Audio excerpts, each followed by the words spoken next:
नमस्कार, मैं हूं आपके साथ गौरव राजेंद्र। बुलेटिन की शुरुआत करते हैं। मुख्यमंत्री योगी आदित्यनाथ की अध्यक्षता में लोक भवन में कैबिनेट की बैठक हुई, जिसमें कई अहम मुद्दों को लेकर चर्चा की गई।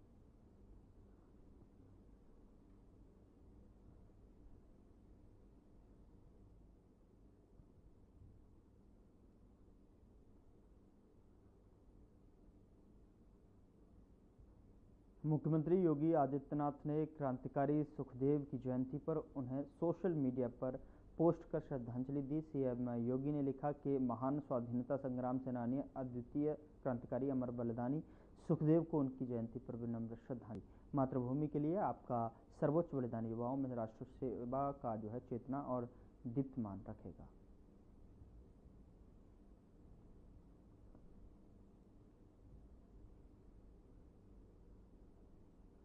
पुलिस कमिश्नर गौतम बुद्ध नगर लक्ष्मी सिंह के निर्देशन में डीसीपी सेंट्रल नोएडा शक्ति मोहन अवस्थी ने थाना सूरजपुर क्षेत्र के अंतर्गत फुट पेट्रोलिंग करते हुए सुरक्षा व्यवस्था का जायजा लिया। उन्होंने निर्देशित किया कि संदिग्ध प्रतीत हो रहे वाहनों को बैरिकेडिंग लगाकर चेक किया जाए, यातायात व्यवस्था को दुरुस्त रखा जाए और नियमों का पालन न करने वाले वाहन चालकों के विरुद्ध कार्रवाई की जाए।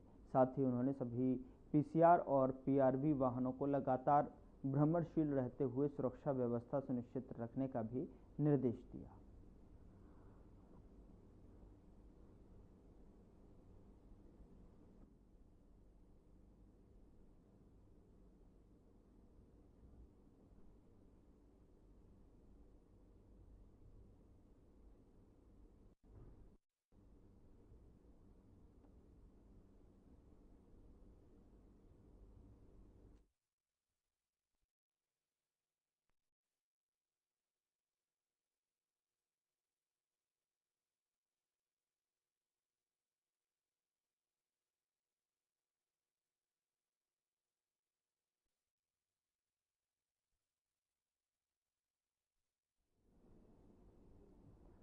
पीसीआर वाहनों को भ्रमणशील रहने के निर्देश दिए गए हैं।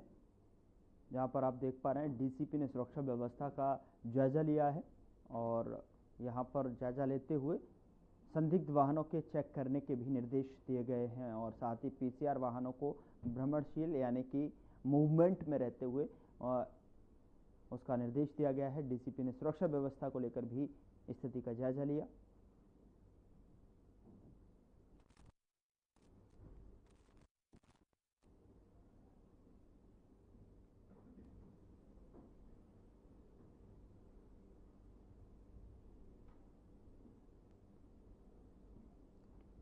संदिग्ध वाहनों को चेक करने को लेकर यहाँ पर निर्देशित किया गया है और पीसीआर वाहनों को भ्रमणशील रहने के लिए यानी कि मूवमेंट में एक्टिविटी करते हुए गश्त लगाने के भी निर्देश दिए गए हैं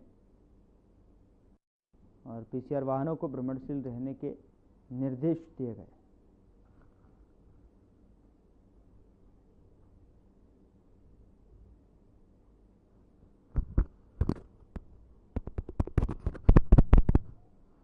हेलो,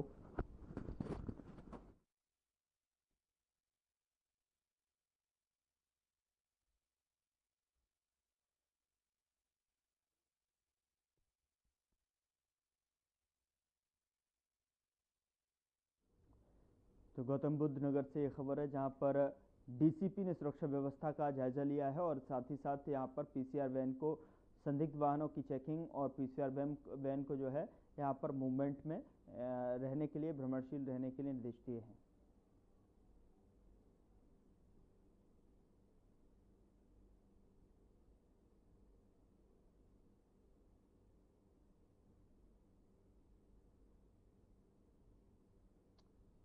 पीसीआर वाहनों को भ्रमणशील रहने के निर्देश दिए गए हैं। डीसीपी ने सुरक्षा व्यवस्था का जायजा लिया है, साथ ही संदिग्ध वाहनों की चेक करने के लिए निर्देशित किया गया है।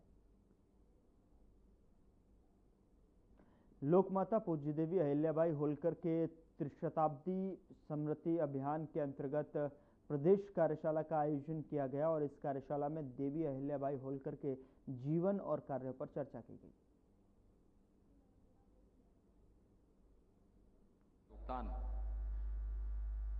भारत और भारतीयता के प्रति सनातन धर्म महिला स्वावलंबन के लिए किस रूप में था, यह आपके सामने उसकी एक झलक हमारे पूर्व वक्ताओं के उद्बोधन में प्रकट हुई है। याद करना किसी व्यक्ति के बारे में या किसी महापुरुष के व्यक्तित्व की तुलना तो नहीं हो सकती, लेकिन अगर उनके कार्यों के बारे में जानना हो, उसका मूल्यांकन करना हो, तो वह बहुत आसान होता है कि उनकी शुरुआत कैसे थी।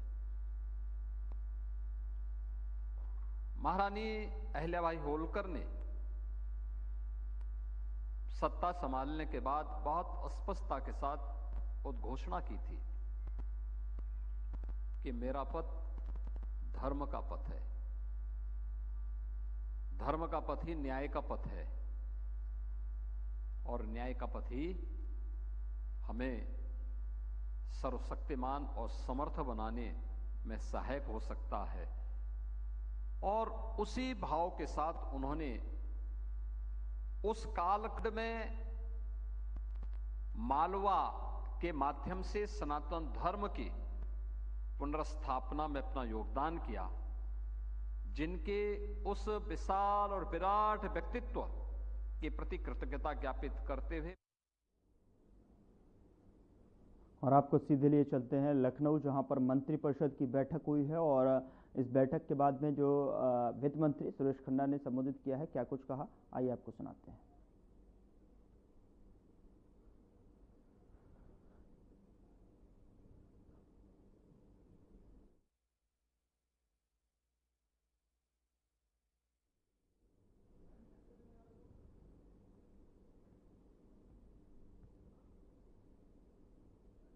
मंत्रिपरिषद की बैठक, और इस बैठक में कैबिनेट निर्णयों की जानकारी भी दी गई है, और जानकारी देते हुए महत्वपूर्ण बिंदुओं पर मंत्रिपरिषद की बैठक में चर्चा हुई। और इस चर्चा करने के बाद में वित्त मंत्री सुरेश खन्ना प्रेस को संबोधित करते हुए और जानकारी साझा करते हुए यहाँ पर किन वो महत्वपूर्ण जो है बिंदुओं पर चर्चा हुई, जहाँ पर कौन से वो निर्णयों को मंजूरी दी गई है, तो ऐसे में उसकी जानकारी मंत्रिपरिषद की बैठक में महत्वपूर्ण बिंदुओं पर चर्चा, और महत्वपूर्ण बिंदुओं पर चर्चा करने के बाद में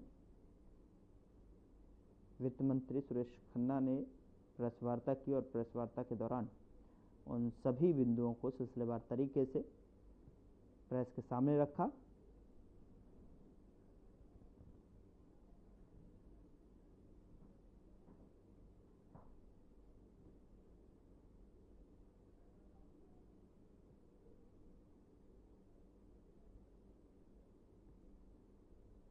माननीय हार्दिक आभार व्यक्त करती है। संपूर्ण राष्ट्र आतंकवाद के खिलाफ एकजुट है। ये ऑपरेशन हमारी शक्ति एवं एकात्मता तथा देश की रक्षा करने के हमारे सामूहिक संकल्प का प्रमाण है। लेकिन ये तभी संभव हो पाया है जब हमारे प्रधानमंत्री जी ने, केंद्रीय कैबिनेट ने सेना को खुली छूट दी। आज मंत्रिपरिषद के अतिरिक्त जितने हमारे राज्य मंत्री हैं स्वतंत्र प्रभार, और जितने राज्य मंत्री हैं, उन सभी लोगों को आमंत्रित किया गया था। उन सभी लोगों की मौजूदगी में ये प्रस्ताव आज सबसे पहले नंबर पर मंत्रिपरिषद ने पास किया। इसकी जानकारी मैंने अभी आपको दी। अब मैं पहले आदरणीय श्री सूर्य प्रताप शाही जी से अनुरोध करेंगे कि वो अपने विषय पर आपके सामने बात रखें। आदरणीय श्री शाही जी। आज माननीय मुख्यमंत्री की अध्यक्षता में जो कैबिनेट हुई है, उसमें उत्तर प्रदेश के भीतर बीजों के प्रसंस्करण की वृद्धि किए जाने के लिए और बीज उत्पादन को बढ़ाए जाने की दृष्टि से सीड पार्क स्थापना करने का निर्णय किया है। यह उत्तर प्रदेश का पहला सीड पार्क होगा, और ये भारत रत्न देश के पूर्व प्रधानमंत्री चौधरी चरण सिंह जी के नाम पर ये ये सीड पार्क जो है स्थापित किया जाएगा। आप अवगत है कि उत्तर प्रदेश के भीतर 165 लाख हेक्टेयर के भीतर हमारी खेती का काम होता है, फसल आच्छादन है, और दोनों फसलों को मिलाकर किया जाए तो 270 लाख हेक्टेयर के भीतर खेती होती है, जिसके लिए 70 लाख कुंटल यानी 7 लाख मेट्रिक टन बीज की आवश्यकता पड़ती है। राज्य अभी 46 लाख कुंटल ही बीज पैदा कर पाता है और शेष बीज जो है वो पड़ोसी राज्यों से आता है। हमारे राज्य के भीतर बीज का उत्पादन को प्रोत्साहित किया जाए और साथ साथ में एक उन्नतशील बीज उनको प्रसंस्कृत करके दिया जाए। इस नाते से ये सीड पार्क स्थापित किए जाने का निर्णय हम लोगों ने किया है कि राज्य के 5 क्लाइमेटिक जोन, प्रदेश के भीतर 9 क्लाइमेटिक जोन हैं, कृषि के 9 क्लाइमेटिक जोन हैं, जिसमें से 5 क्लाइमेटिक जोन के भीतर पार्क लगाया जाएगा और चरणबद्ध तरीके से ये पार्क बनेगा। पहला पार्क के बारे में आज निर्णय हुआ है जो लखनऊ के अटारी फार्म के भीतर वो स्थापित किया जाएगा और उसमें 130.63 एकड़ के भीतर वो स्थापित की जाएगी, जिसके ऊपर 251 करोड़ 70 लाख रुपए का व्यय आना संभावित है। इससे सीड पार्क की स्थापना से जो अन्य राज्यों के ऊपर हमारी बीज की निर्भरता है वो निर्भरता हम आत्मनिर्भर हो सकेंगे।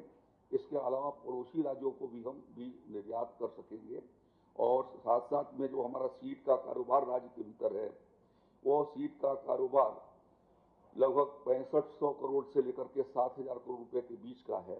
तो इसमें से 3000 करोड़ रुपए के बीज जो है वो बाहर के राज्यों से आते हैं। हाईब्रिड सीड उत्तर प्रदेश में कोई नहीं बनता, तो इस सीड पार्क के बनने से हाईब्रिड सीड का उत्पादन भी हो सकेगा और जो 3000 करोड़ रुपए का से लेकर के 3500 करोड़ रुपए का अन्य राज्यों से जो सीड आती है वो हमारे राज्य के भीतर वो निर्मित की जा सकेगी, जिससे उत्तर प्रदेश के किसानों को व्यापक फायदा होगा। और इससे यदि सीड का जो रिप्लेसमेंट किया जाता है तो लगभग 15 से 20% जो है वो उत्पादन बढ़ता है। इस सीड पार्क के बन जाने से राज्य का जो हमारा उत्पादन है वो लगभग 1.5 गुना के करीब बढ़ाई जा सकेगी।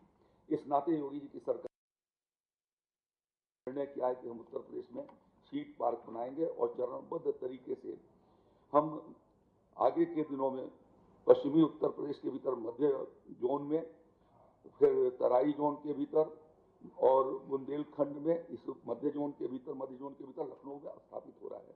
तो इस प्रकार से 5 सेक्टर के भीतर और हमारे यहाँ पर कृषि विश्वविद्यालय के पास जहाँ पर जमीन है उन विश्वविद्यालयों के भीतर और या जो हमारे पास सीड के फार्म हैं बड़े, वहाँ पर हम इस सीड पार्क को स्थापित करेंगे और इसका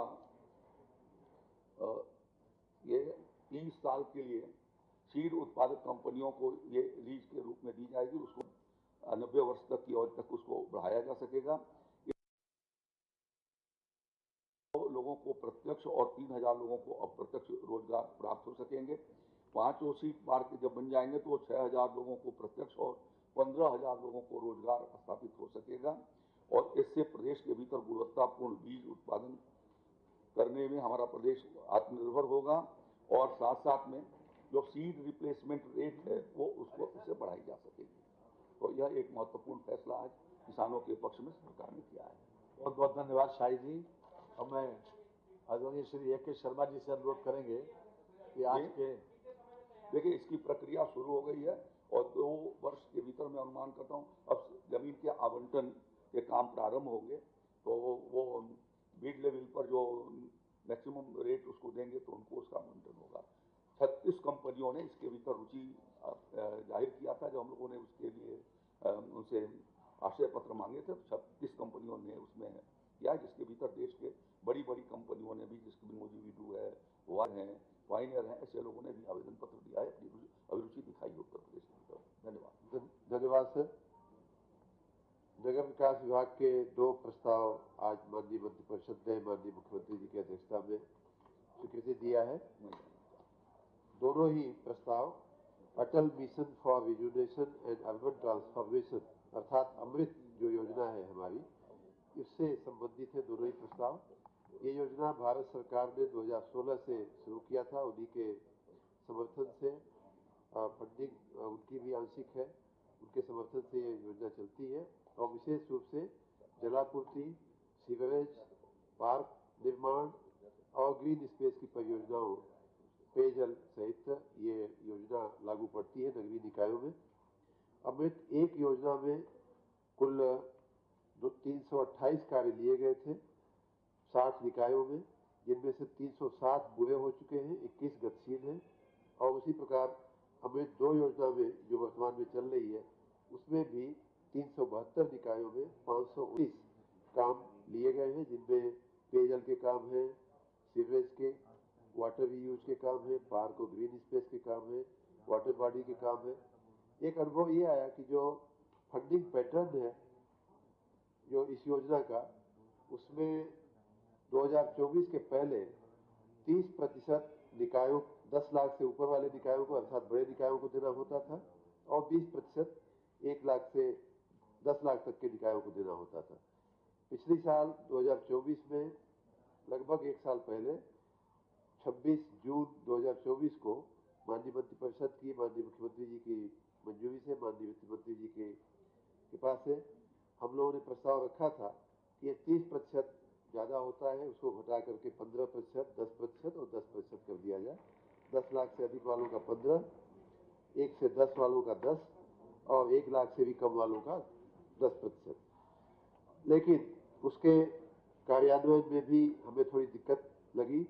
आपकी जानकारी के लिए जो निकाय हैं हमारे, उनमें टैक्स वसूलने की प्रक्रिया को हमने आगे बढ़ाया है और लगभग पिछले सालों में आपकी जानकारी के लिए 3 गुना टैक्स और उनकी आमदनी बढ़ाने का कार्य किया गया। फिर भी हमारी मंशा थी कि निकायों के ऊपर जो वित्तीय भार पड़ रहा है, अमृत योजना जन उपयोगी योजना है, लोगों की डे टू डे आवश्यकताओं से जुड़ी हुई योजना है, पेयजल, सीवेज, पार्क और ग्रीन स्पेस जैसी चीज़ों की, आवश्यक चीज़ों की।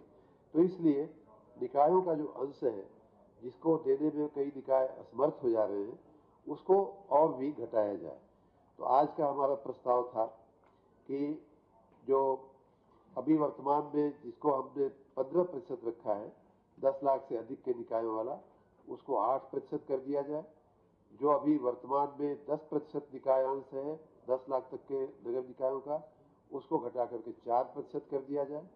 और 1 लाख से कम जो जनसंख्या वाले निकाय हैं, जिनका अभी तक 10% था, उनका 2% कर दिया जाए।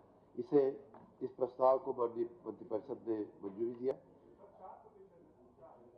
8-4-2 पहले 15 था, उसको 8 किया गया है 10 लाख से अधिक वालों का।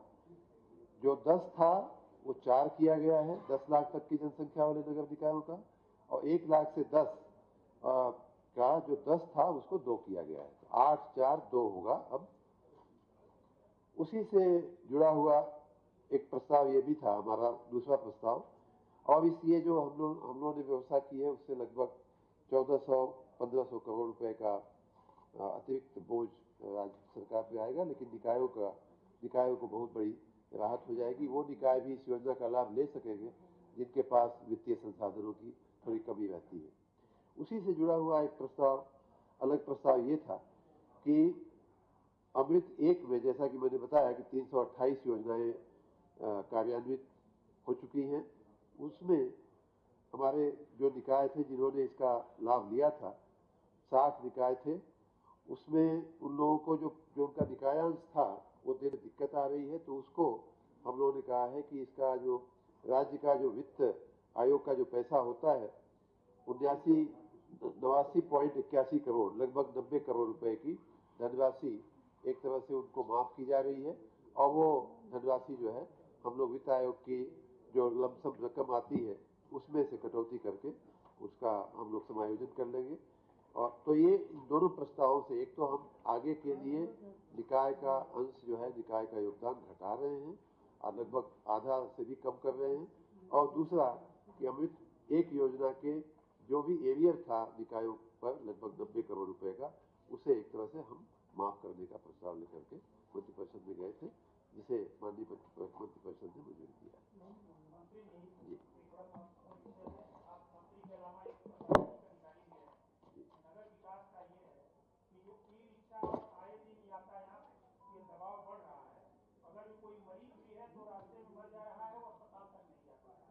और ये बहुत गंभीर विषय है। ये 75 जिला के लिए आप राजस्थान से आए दिन आते जाते रहने, लेकिन इस पर कोई ठोस योजना नहीं बन पाएगी और ये विभाग आपके पास है। ट्रैफिक प्राइवेट वाहनों को छूट दिया सरकार ने, वसूली खूब हो रही है पुलिस की, आरटीओ की, और 5 लोग मर गए। ट्रैफिक की व्यवस्था आपकी बात सही है, नगरीय व्यवस्था हमारी हम सबकी जिम्मेदारी है। लेकिन ट्रैफिक की अगर बात करें तो टेक्निकली ये हमारे विभाग में नहीं आता है, लेकिन आपकी चिंता से मैं सहमत हूँ। गाड़ियाँ बढ़ रही हैं, ट्रैफिक बढ़ रहा है, एम्बुलेंसेज के लिए कई बार जगह नहीं मिलती है। ये बात मैं संज्ञान में रखता हूँ और जहाँ आवश्यक होगा, जहाँ उचित होगा, जरूरी होगा, उसका संज्ञान लेकर के उस पर कार्रवाई भी की जाएगी। आप सबका बहुत बहुत धन्यवाद। बहुत बहुत धन्यवाद। माननीय श्री धर्मपाल जी, आप अपने प्रस्ताव को धन्यवाद। माननीय उत्तर प्रदेश दुग्धशाला विकास एवं दुग्ध उत्पादक प्रोत्साहन नीति 2022 में 2000 संशोधन का प्रस्ताव मंत्रिपरिषद के समक्ष ले गए, जिसे मंजूरी मिल गई है।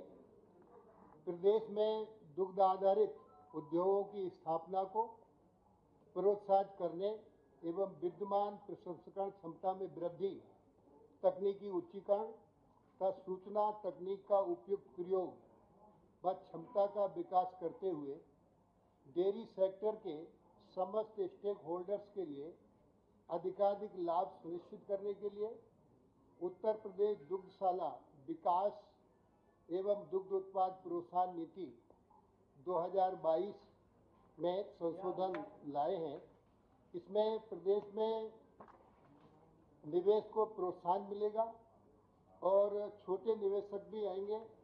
$1 ट्रिलियन इकोनॉमी में इसमें वृद्धि होगी। अभी तक खाद्य प्रसंस्करण में 35% का अनुदान था, छूट थी 5 करोड़ तक।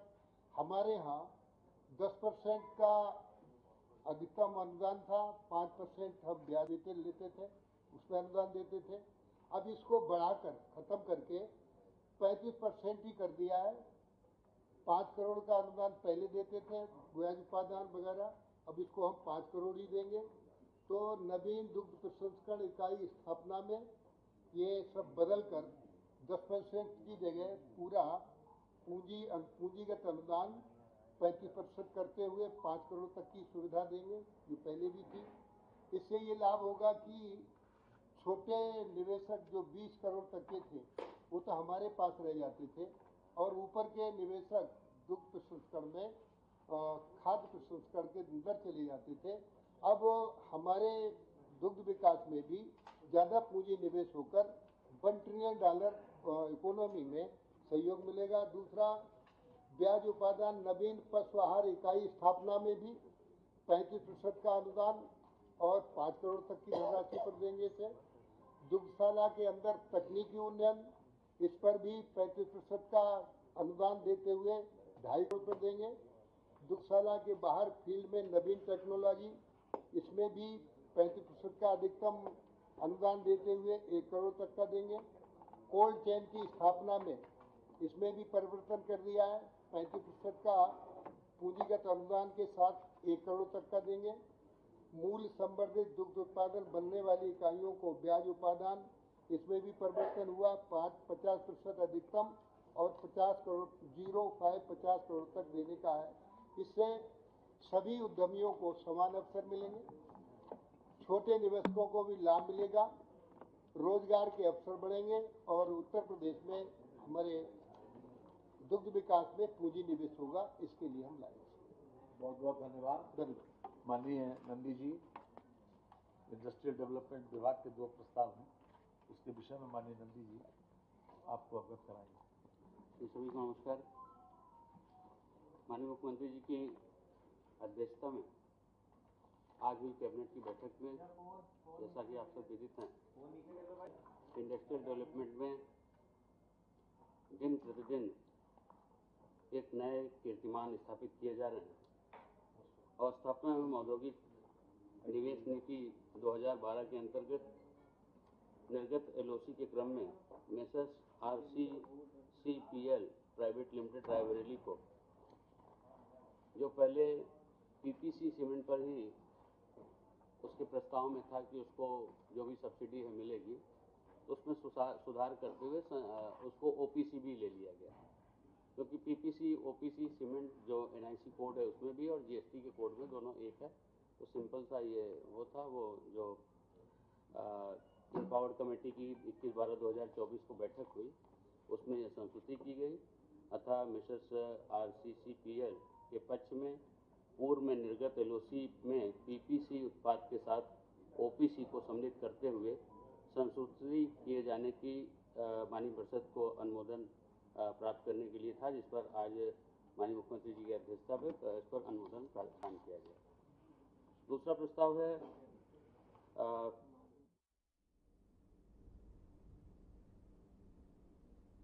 फिलहाल बुलेटिन में इतना ही। नमस्कार। उत्तर प्रदेश को